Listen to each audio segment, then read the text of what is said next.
So, let me see.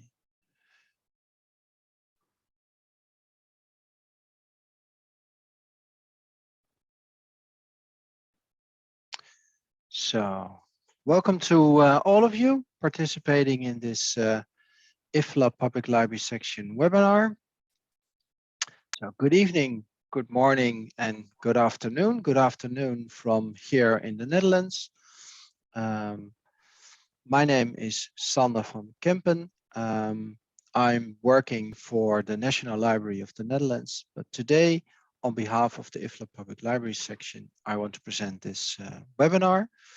I'm a member of the IFLA Public Library section, and I'm also a member of the Public Library of the Year Award jury. So today we're going to have a look at library buildings. But first, I would like to briefly talk about the IFLA section Public Libraries. The section wants to develop and promote public libraries all over the world. We want to share stories. We do this via webinars like this, on blogs, on social media, etc., etc. So you can find more information via the link on the screen. It's on the IFLA website, and there you can find out more about the award, about the members, and other resources, and also links to social media. So, but let's focus on the Public Library of the Year Award. Well, the IFLA Systematic Public Library of the Year Award, I should say. This is an award that the Public Library of Public Library section organizes with two partner sections of IFLA, the Buildings and Equipment section and the Metropolitan Library section. And it says a meeting with the stars. This is because we have some great libraries participating today. The 5 shortlisted libraries of this year's edition, and they're joined by 2 former winners. The webinar today will be recorded, so we can publish a blog and share the recording at a later date. And I will try to talk slowly, so non-native speakers like myself can also be a part and get what is going on. You can ask questions in the chat. My colleague Spaska will later on in the webinar look at the questions and ask them to one or all the libraries. And if you want to share comments or etc. online, please use the hashtag Plotty2021.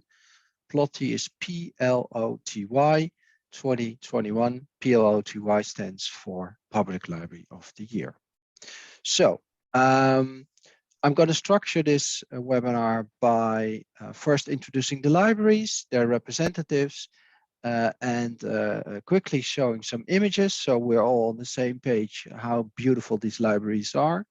Then I'm going to ask each library one question that was burning on my mind, and then we open up the chat for all of you to ask questions that is hopefully burning on your mind.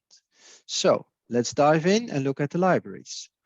Like I said, we have the winner of this year's edition joining us, 4 runners-up, and 2 previous winners. So let's have a look at these beautiful libraries that are the shortlisted ones and the winner for the IFLA Systematic Public Library of the Year Award.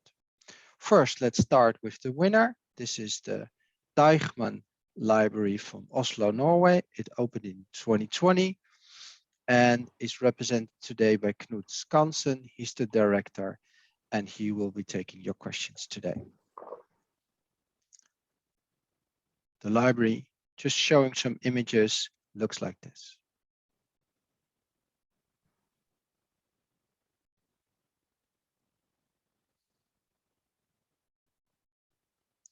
Then we're also joined today by a runner-up, which is the Predikheren from Mechelen in Belgium.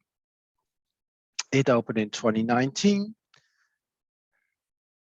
We're joined today as, or it's represented today by Roel van der Bril. He's the cultural coordinator for the Predikheren.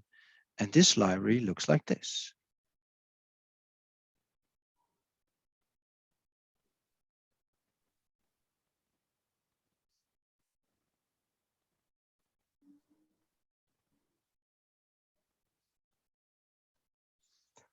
We're also joined by the Ningbo Library from China.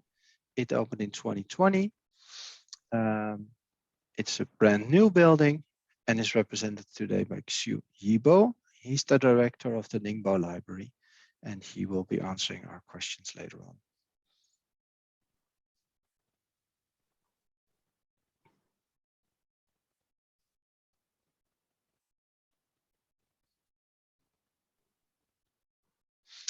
And we're also joined by the Merrickville Library from Australia. It opened in 2019 as well. And Caroline McLeod, who's the director there, will take your questions. Let's have a look at this beautiful library.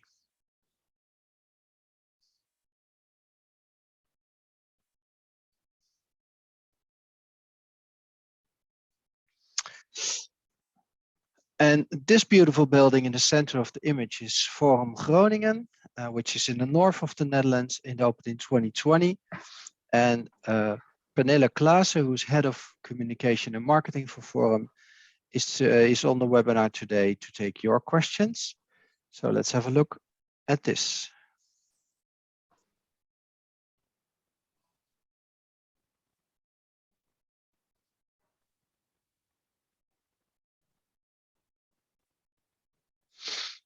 One out of the two previous winners that is joining us today is Odi in Helsinki in Finland. And it's represented today by Anna-Maria So Soininvaara. Hope I pronounced it correctly. Probably not, but she said it was okay that I would call her Anna-Maria. So Anna-Maria is the director of this beautiful library.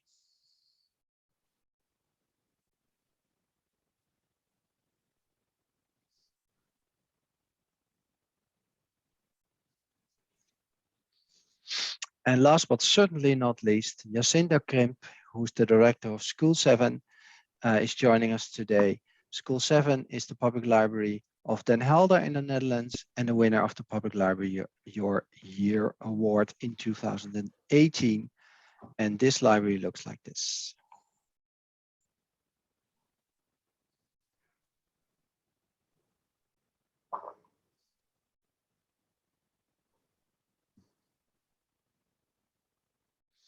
So just to refresh all of your minds about these beautiful libraries, I hope this gave you some insight and hopefully inspired us. I always feel it's a joy to look at these beautiful libraries. So I will now stop sharing my screen. Yes, so now we're all here. And I would like to ask the first question to Knut, who's not here yet. So I will ask my first question to Pernille. Pernille, could you briefly talk about, now that the library is open, is there anything you wish you would have done differently, and more importantly, why? Well, of course, there are always things that you would have done differently when you're open and you see how the building works. But especially for the Forum, which is not only a library, but also a movie theater and an exhibition hall and a lot of cafe and restaurants and working places. What we see since we opened is that the hidden parts of the building, just the parts with the movies and the exhibitions and the working workshop places are too hidden in the building. So especially the atrium, that's how we call the central lights in the building, is the most attractive part for the most of the people, because they come in and they take the staircases up to the roof terrace and enjoy the city side. But we need to invite them to introduce them and seduce them even to visit the other parts. So that's one of the things we are trying to get better right now. Okay, thanks. That is a good lesson, I think, for all of us. So I would like to direct my question to Caroline. Caroline, if there were one, or what is the one or two things that really worked to guide the design process in getting to this beautiful building? We did extensive community consultation with about 5,000 of our residents that included school children, people that had worked in the building when it was a hospital, local residents, our Aboriginal community, and we really listened to what they wanted in the library. And from that community consultation, we developed the design brief and then took that out to the architects and had a design competition. And then the design competition also then went out on community consultation again. So that community actually got to choose what design they liked the most. And then about 6 months before we were open, we did another round of community consultation just to check what we needed in the library and to make sure that we were not missing anything, which in fact we were, which was a large quiet area, which we previously hadn't planned for. So we were prepared to make a few changes sort of 6 months prior to opening. And because we met all of those criteria that the community wanted, which was things like that the building was kind to the planet, that we had natural ventilation, that was light and airy, that it was a fun place to be, that it was flexible, and that it showed the history of the building. What it's meant is that the community has really taken ownership because so many people participated in that design and developing the brief. Okay. I can keep on talking if you want. Yes. No, for now, this is great. Thanks. Roel from Belgium, could you talk about how did you involve the citizens in the process of building the library, and has that involvement changed since you opened? I think about participation, there are 3 stages, and like Carolina did, we also, the first stage was gathering information and ideas. What should this library look like? And at Predikeren is part of a bigger site in Mechelen that was renewed. And for example, in 2010, when the city council decided, okay, we will make a new library over there, there was a big event where they said, okay, there are 10,000 square meters. What if you would design 500 square meters? And lots of citizens actually came with ideas. Let's do this, let's do that. Like there was a climbing wall. At one time, there was a climbing wall here on the side. They used that to give the message to the people, we want to design the library and the site together with you. And lots of ideas came out, which led to principles that were given to the designers. Okay, you have to make sure that these are criteria to work with.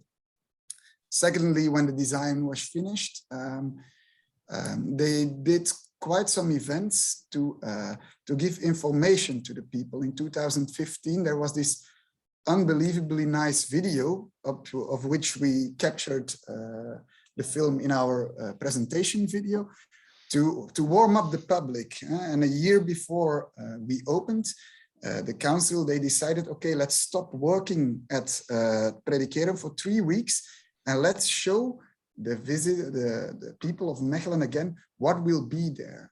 So 3 weeks, there was great exhibitions and lots of cultural activities in the site. And then in 2019, I think that's that third stage of participation.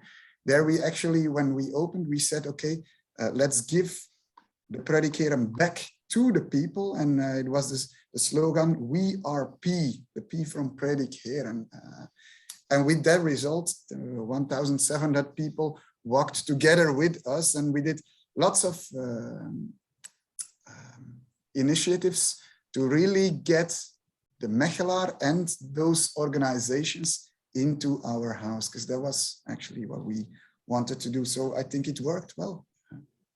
Yes, that sounds great. Has that changed now that you opened? This is before the opening. Great examples of how to do this. And how does that work now that you're open? Yeah, it's a problem, but we're still quite popular because of all the communication that we made. But yeah, when you have to decide at some point, okay, during the COVID crisis, there was a problem. Okay, we still need to, we are still a library, and then we had to choose, do we want to be this open house for everybody? But yeah, we still had to be the library itself. So we will have to work on that when the pandemic is over, to reassure that people come back. So, but I think we are still at 80% of our visitors at this moment. So that's not so bad, I think. That's great. Okay. I have a question for Anna Maria. Anna Maria, if you should build a new library today, is there anything you would do differently? Well, I maybe would have been prepared better for the rush of people, because we got more than 3 million visits during the first year, and the rush times, they were really terrible. And we could use more service design, especially for family services, because we've got a lot of troubles with prams and pushchairs. The area for pushchairs is too limited, because maybe there would be hundreds of those in the same time. So there's really a problem. Well, of course, the problem is that we are too popular, and that's a happy problem. Yeah, But now when came the pandemic, and now we are only having about 60% of our normal visitors. So okay. no, we don't have that kind of problem anymore. Okay, that sounds I would distinguish that in Holland as a luxury problem, that you're too popular. You have too many people coming in. I think there are a lot of libraries all over the world that wish they had that problem. But okay, moving on. Thank you, Anna Maria. I would like to go back to my first question to Knut, who's now fine, who's now here. Great, thanks for joining us, Knut from Deichmann. I'm very curious if you can talk a bit about what the impact has been so far for winning the Public Library Year of the Year award this year. Thank you, and apologize for being late. I had some technical issues here. It has been tremendous. I mean, we have got a lot of attention from all around the world, and I have had a quite hard time prioritizing between a lot of invitations to conferences, to speeches, online and traveling. So I think the prize is really, it has a great renommé worldwide, and it makes people wonder what happened in Oslo, which is of course wonderful, but it's also a lot of work following up such an attention and spread the good word about the prize and what happened here. So that's what's happened worldwide. What happened in Norway is of course also interesting, and we got a lot of attention for winning the prize, and I think also the city of Oslo, the municipality of Oslo, they are very very proud of having won the prize, and I think this goes into an effect we have in Oslo and in Norway now, that this everything is coming together. We had this prize, we actually were nominated and won the prize of the Library of the Year in Norway last year. And what happened in Oslo during the last year in all the branch libraries as well is something that supports this. And I think we have a kind of new understanding in Norway now of the importance of public library. And of course, the effect of the Bjørvika project, the new main library, is now seen in full scale. We have now kind of reopened or opened for the first time all the services in the new main library that were until this summer closed due to the pandemic, but now everything is open, and everything is open in full scale without any limitations. So the politicians and the public, they see now that the library is kind of the new central hub of the city. We had last weekend, we had some 10,000, 11,000, I think, visits on Saturday, which is extremely high level in a city of 670,000 inhabitants, like Oslo. And we have in average now, last month, we had almost in the network of Oslo, we have 22 libraries, we had almost 400,000 visits during a month, which is a new record. What happens simultaneously is that we have in Oslo a situation in the different boroughs of the city. We have a development that is quite negative in some ways. We have, after the pandemic, we had a lot of issues with the younger population, people that feel that they lack opportunities, that we have problems with gangs in some parts of the cities. And what happened during the last year is really that now the politicians and the decision makers in the city, they see that if you put a library into that situation, it helps a lot. So the library has kind of become the solution to many problems now, maybe too many problems. I have to tell them what is also our limitations. But for example, I can take a very straightforward example for you. Usually we apply for money for building new libraries in the city each year. We have now 22 libraries in Oslo, and we should have, in my opinion, 4 or 5 more to cover the whole city. And something happened this autumn that is quite extraordinary. We never applied for a library in a part of Oslo that is called Mortensrud, because we have a plan for building a library there in 5 years, that will be ready in 5 years. Unfortunately, we had a situation in that part of the city 2 months ago where a very young man was shot and he died. And there is a lot of issues going on in that part of the city, social issues that is quite problematic. And now the politicians, they have decided to make a temporary library in that part of the city. So we got quite a lot of money to do that and realize a new library next year. So I think this says a lot about the position of the public library in Norway now, and I hope that is to be spread around, because we can do a lot. Yes, well, this is one of the ways to spread this. So thank you, Knut, for this. Also, our colleagues from China are now here. Great that you're joining us. I will go back to my question to you.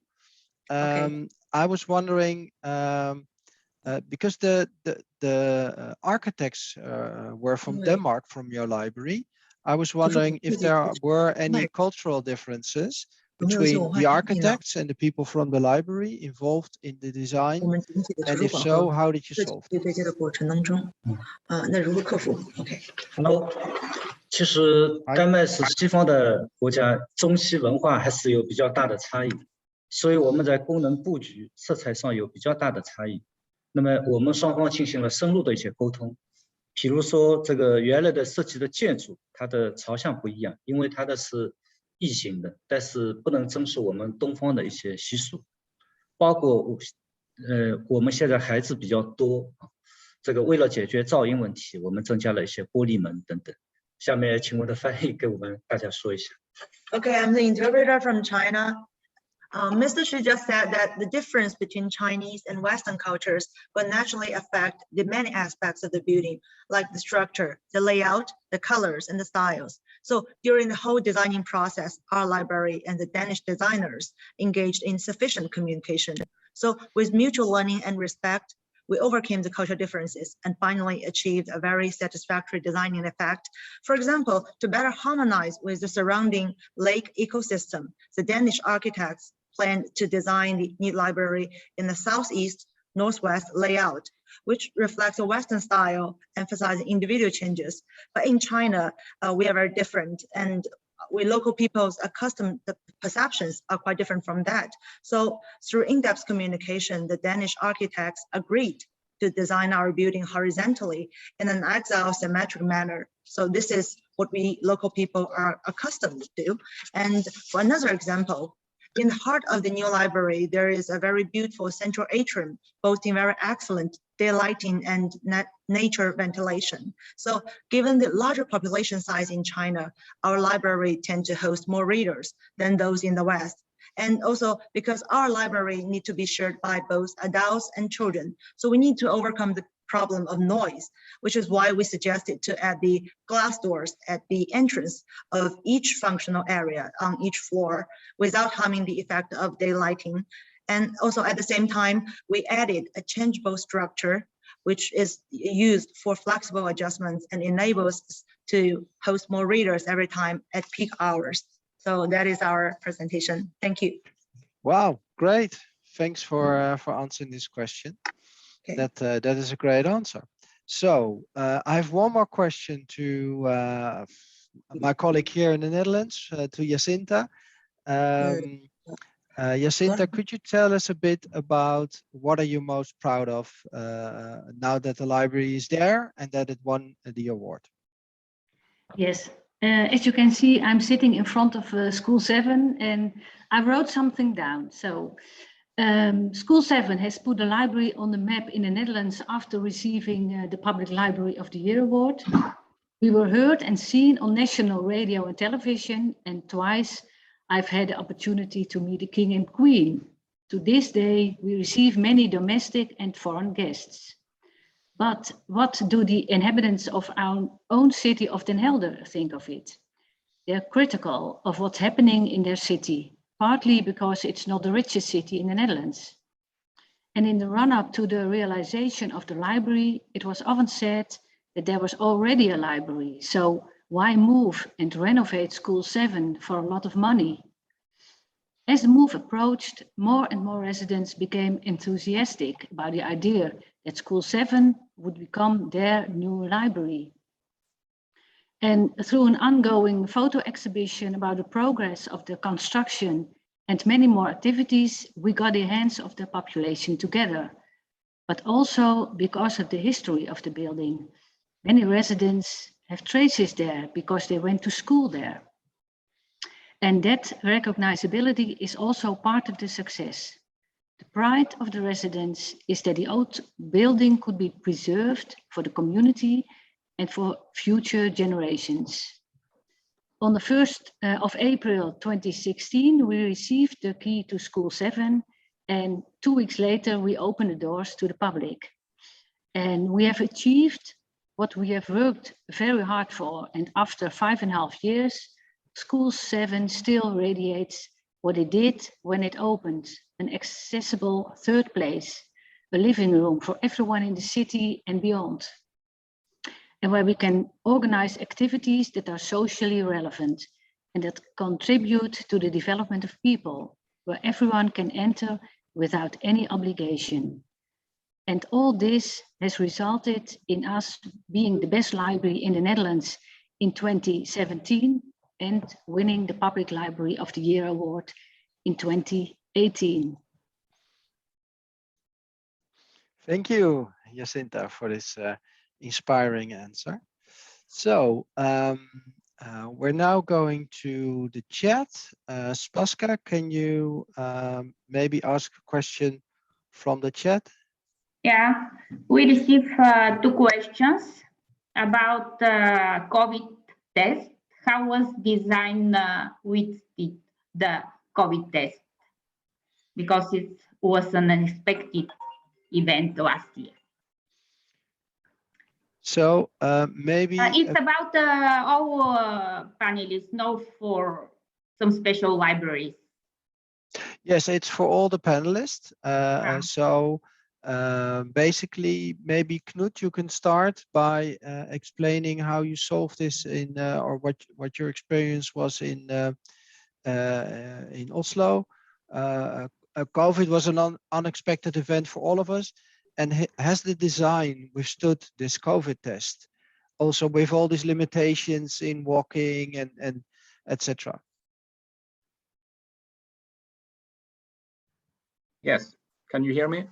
Yes. Yeah, great.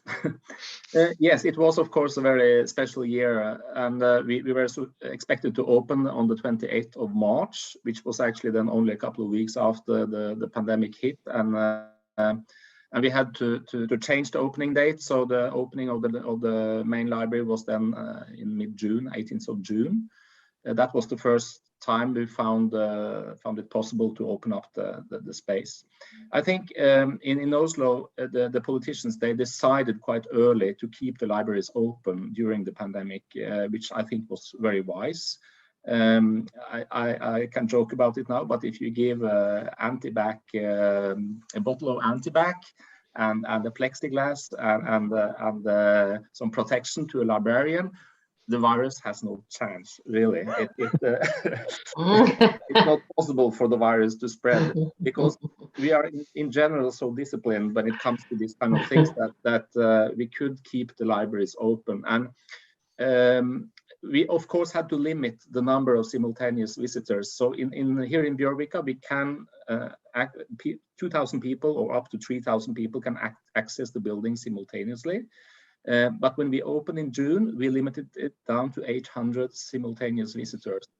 And during the autumn, when the virus actually got worse, the situation got worse, we limited down to 500. And in February this year, we had only 350 people simultaneously in the building to keep the distances. And of course, they had a lot of space then, the few that actually got access to the building. I must underline that as far as we know that no of our 300 employees during the pandemic were actually affected by the virus at work. So we had no cases of employees getting infected. As far as we know, very few of the patrons as well got infected. If they did, because of the system we have, we knew it, and of course the health authority would close us down. But I talked with the chief medicine director in the city of Oslo this summer, and he told me that they had very few reports of infections in the library because of the limitations, of course, of simultaneous visitors. So in general, I like to say, and I think it's true, we saved life during the pandemic, because during this winter in Oslo, everything was closed down except from the libraries, the pharmacies, and the food stores. So we are in that line, and I think the possibility to come to the library and feel some kind of community with distance was, for quite a lot of people, and certainly a lot of young people, very important. Okay, thank you. Does anyone else want to respond on measures that were taken? Knut explained that they sort of fixed this by looking at simultaneous visitors inside the building. Does anyone else have other experiences they would like to share?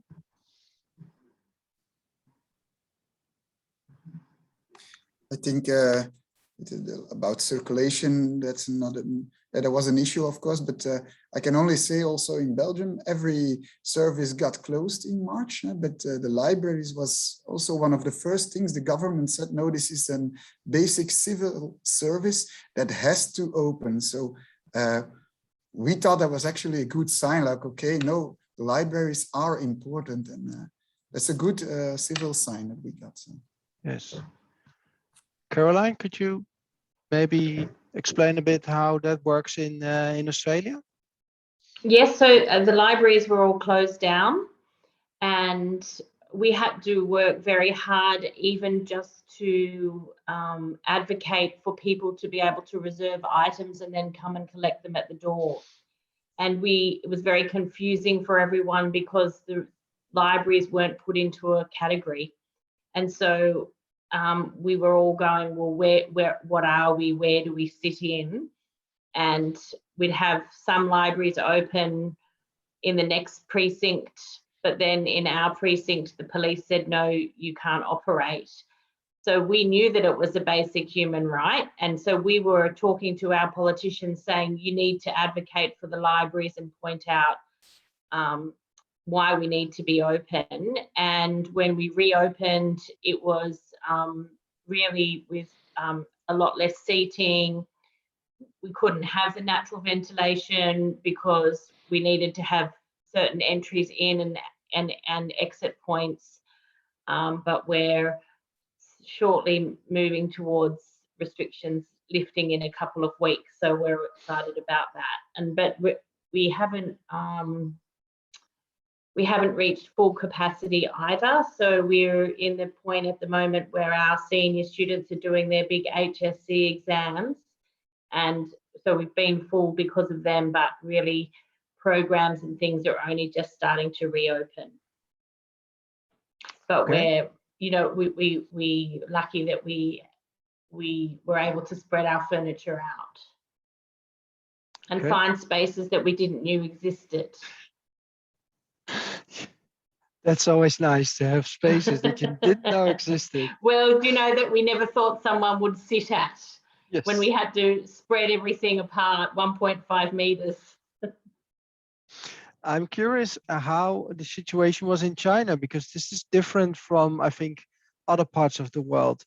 Xiu, can you tell us a bit how that was? 我们就是严格的进行了一个人员的限制，然后采取一种全程戴口罩的这个方法，然后对所有的这个读者进来，我们必须要开我们中国的健康码。在馆内我们用消毒机器人定期的这个进行消毒。Actually, in China, we have very strict measures, especially in our library. We will limit the inflow of our visitors every day, and all of those entering our library need to wear masks throughout the whole process, and also they need to show their health code, which is very Chinese characteristic, and which shows you are in very healthy status. And also we will use our sanitizing robots to sanitize our whole library regularly, so as to ensure very good epidemic control effects. Thank you. Thank you. That is an idea. Have hygienic robots in a library. So that's something we can think about. Spaska, you have something to add? I have a few questions. One for Knut about the staff. How many librarians work in the new building? And also for all of our speakers about what was the most popular space in the new library. Okay, so first Knut, how many staff work in the new library? You're on mute. We can't hear you. Sorry. Yeah. Okay. So the new library here in Oslo, the Bjørvika Library, is also the central library. So when it comes to all the functions here, we have the administration of the whole library network, and we have also all the central functions like the collection department, the ICT department, the communication department, and also other departments that actually deliver services to the whole network. And then we have what is the kind of public service department here in Bjørvika. They are now around 60 people, not all of them in full positions, but that is the staff that is actually taking hand of the public spaces in the building. But in total in this building there are some 130 people working with also the central functions for the whole network. The total number of employees in the network is about approximately 300 in full position. Yeah. Okay, thanks. So maybe I'll just round up by going to each and every one of you and asking what is the most favorite space or mostly used in your library? Pernilla, you're sort of center on my screen. Can I start with you? Yes, of course. I think the most popular space in the forum is the central atrium with all the seats attached to the sides and the balconies, where people can sit down and read a newspaper or a book. And apart from that, the rooftop is very, very, very popular. Even in wintertime, in gray days, people always go up and take fresh air and enjoy the sight. Yeah. Great, thanks. Anna Maria, how's that in Odie? What is the? I know I visited Odie, so I know that there's a lot of different spaces. What is? I could guess, but what is your opinion about the most popular space? Well, all the spaces are very popular, but as I said, the area for small kids is full all the time. So there's crawling babies every time I go there, and it's very nice view. And of course, all the spaces are full of students. So we have sometimes always some arguing. Well, the kids are not so quiet people, and students always say that those noisy kids go away. But okay, all the spaces are full of people, or were before pandemic, not now. Okay, thanks, Anna Maria. Roel, can you explain a bit about what is the most popular space at the Predikheren? I think it's too difficult to say because you have numbers of users. So I'll just take my favorite spot, and that's actually on the first floor where there was 300 years ago, there was the library of the Dominicans, and which is now like the fully study hall in full oak. And that's really a breathtaking space, where in the other library, lots of times when students came, there was lots of noise, there was lots of trash that was left there. And with the movement to the Predikheren, that's all done because this space just asks for respect. And that's something everybody tells us, like, whoa, okay, let's slow down here. So nice, thank you, Roel. Caroline, how's that in Merrickville? What is the most popular space there? All of our spaces are busy at all times as well. We're not as big as the other libraries that were shortlisted, but what was an unexpected popular space for us, part of the library is in an old hospital, and there was the old toilets, and they were heritage, and we had to keep them, and we were like, what are we going to do with them? And I was saying they can be a 1-person or a 2-person quiet study space, and the architect was like, no one will use that.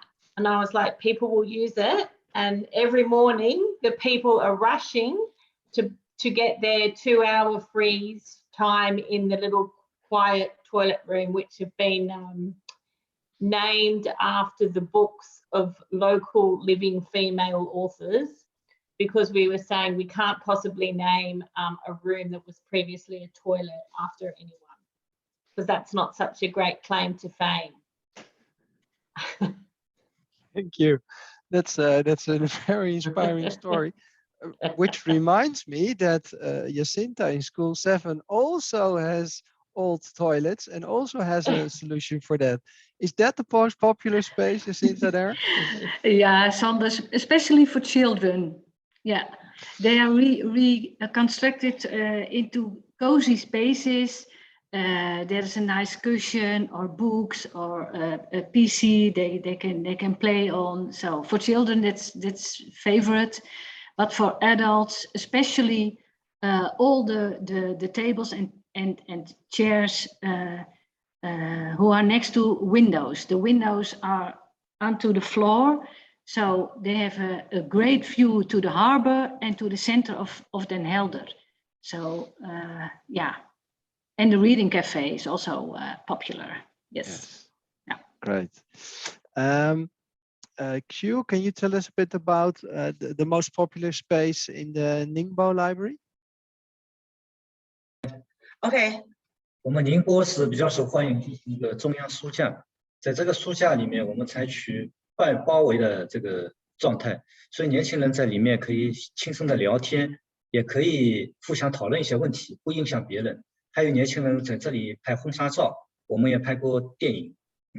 Actually, there is a half-closed central bookshelf in our central atrium area, which is a very good space for our young people to communicate with each other and not disturb others. And also, this is a very good site for people to get some wedding pictures and also filming shots, etc. This is very interesting. Great, thanks. Well, we're running a bit out of time, but I would like to see if we can have one more question in there. I'm looking at the chat, and I would say, what would your advice be to other libraries to apply for the next election and to prepare your pitch? Do you have any inspiring sort of experiences that you want to share? And I will start with the three winners. Knut, if I can start with you. Okay, so if I understand, the question is if one should apply for the next. Well, if they want to win, what should they do? Of course, you should apply if you have a nice library, and I think it's what was important for us when we applied and tried to explain what is our vision. We were quite honest about it and told what was the idea behind this project. It is, I think, for all projects that is actually going to have a success, you have to have a good plan. You have to know where you are heading, and to have a goal. And I think the reason that this project actually has such a great success now is that we were quite aware of what was the aim, what was the goal for this project. So be honest with that. Okay, thanks. Good tip. Jacinta, from you, what would your advice be if they want to apply and of course if they want to win? In Holland, we were the first public library who applied for the prize, and then, yeah, actually we won the prize in 2018.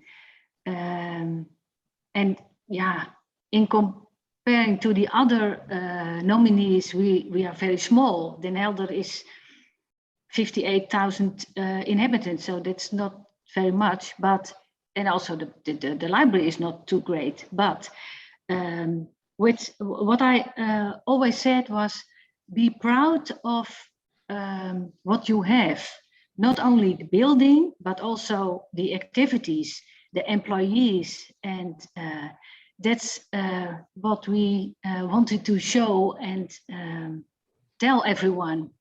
And we got the opportunity. We made a great movie, and yeah, the result in Kuala Lumpur. Now, that's why I sit here. So, but be proud. That's very, very important. Yeah. Thanks. Anna Maria, can you share a tip to all of us?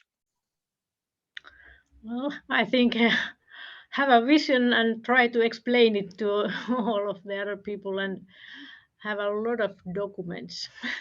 I think it was quite a hard process applying it. Yes, it's well, it's we ask a lot, but as you can probably see, it's also worthwhile. So with that, I would like to wrap up and tell everybody that if they want to apply, hang on, then here's your opportunity, because here it is. There is the next edition of the Public Library of the Year Award for 2022. We'll open up on the 14th of February. We will communicate that via the Public Library website and also via our sponsor Systematic. We will communicate that it's open and you can apply there. So for now, I would like to thank all our panelists and thank everybody who was watching. So thanks all over the world, sharing your experiences and sharing your insights. It has been a lot of work, but it's also been fun. So thank you all for making this possible, and see you hopefully live in your beautiful library. Bye. Bye. Bye. Bye.